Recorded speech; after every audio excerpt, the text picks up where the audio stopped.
The news in detail, and we begin with matters of the EU because the European Union has said it has observed with growing concern a marked slowdown in the pace of the reform process in the Gambia over the last months following the rejection of the draft promulgation bill 2020. The EU High Representative and Vice President Joseph Borrell said in a statement on Monday that it is key for the 2021 presidential elections to take place on the basis of a new social contract. Mr. Borrell stated that the constitutional review process is linked to other pillars of a democratic transition, such as the Truth Commission and the security sector reform. Therefore, it is important to lay the foundation for the follow-up to these processes. The European Union also calls on the Barrow-led government to take the lead in building the necessary national consensus and around the future direction of the democratic transition with a new constitution as its core. Well, now joining us on the line to discuss on this statement is the EU ambassador to the Gambia, Atola Lyons, and Anna Van Densky, a journalist and a political commentator from Brussels. Well, many thanks to both of you for joining us. First to Anna, well, is the EU worried about is the EU worried that all the transitional process could fail after the rejection of the draft constitution by Gambia's National Assembly? Well, I don't think that it's so far and so bad, because we see that there is very vivid reaction of Gambian people. So I think that it's too early to say that everything is failed. It hasn't failed yet. But of course there are concerns, because there were great hope of Gambian people that there will be a very successful transition. And there were 3 years, and Adama Barrow promised 3 years.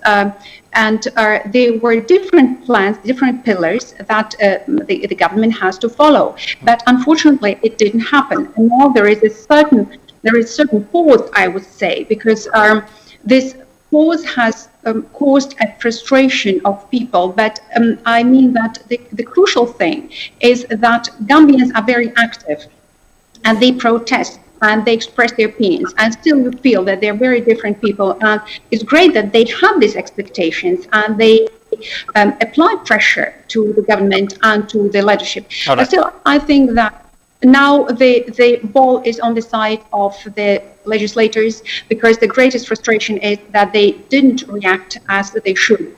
And the point is, of course, that it's not possible to go on with this old constitution, and everybody knows that it should be changed, and I'm sure it will be changed in the nearest future. All right, now how much of a role can the EU play in Gambia's transitional process, which had been seen to be meddling in the country's internal affairs, as politicians alleged recently when the EU urged the National Assembly to allow the draft constitution to move to the next stage?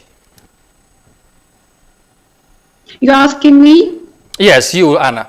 Listen, I think that the position of European Union is very clear, because they are supporting the African Union and they are supporting ECOWAS.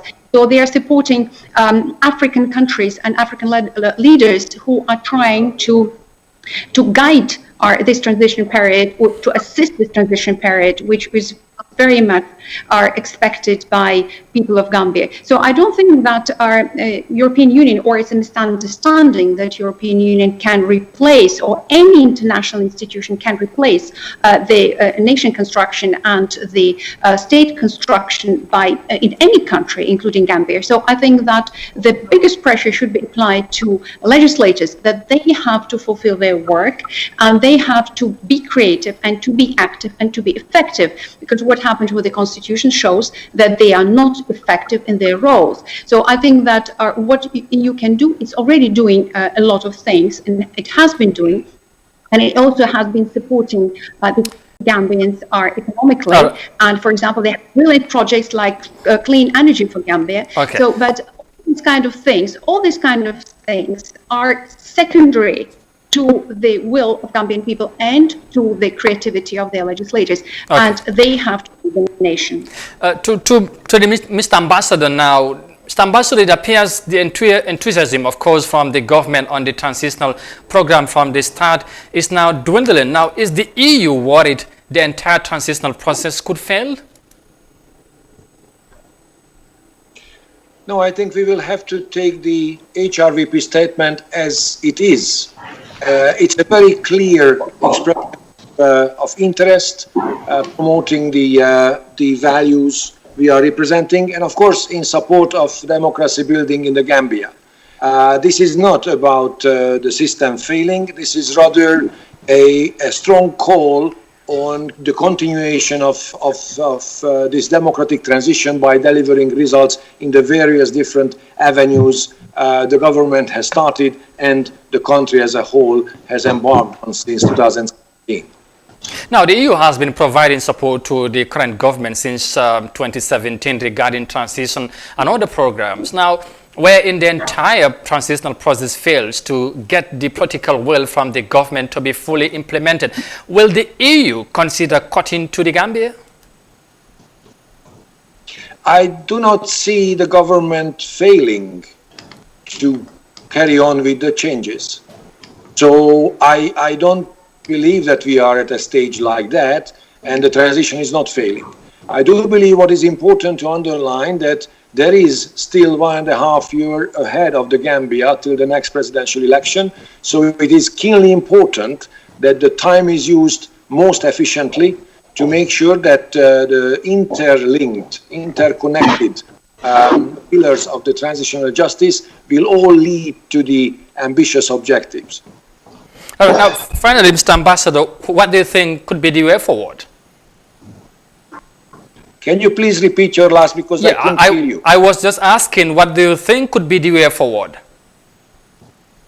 No, can you please repeat, because the line is distorted. All right. Of course, I was just saying, after all this process as we speak, I was just asking, what do you think now it should be the way forward in this entire process? If you are asking what I believe should be the way forward, yes. Yes. The way forward, I think that's exactly what the statement is about, emphasizing the ambitious goals to be achieved, and it's obvious that it can only be achieved if a new approach is undertaken to building the necessary national consensus for the future direction of the democratic transition in the country, and of course for the revisiting the issue of the constitutional draft to be eventually brought again to the Parliament and have it endorsed, so the people could choose at the referendum next year before the next presidential election. All right. Finally, to you, Anna, do you think the EU would be more committed now to support Gambia in this process, despite the concerns that were raised? Well, I don't think that the commitment of the EU is something that will fail, because I think that they are very much committed to the cause of transition of Gambian people to democracy, and it should be understood that they are committed in first place to the Gambian people. In that way, we can't say that, like school children, if they don't behave properly, the government doesn't behave properly, or the legislators, now there will be no support. There will be support, but there is a question, as Ambassador said, the question of efficiency, because in the best interest of Gambians themselves is to use this support efficiently and on time and not create a protracted political crisis. Okay. And from that point of view, the crucial thing is that the legislators assume their responsibility and they move on the country forward, because all these long pauses, they are not contributional to the development, to the transition, to democracy, and in the end of the day, they create frustration and they are a lost opportunity for the Gambians.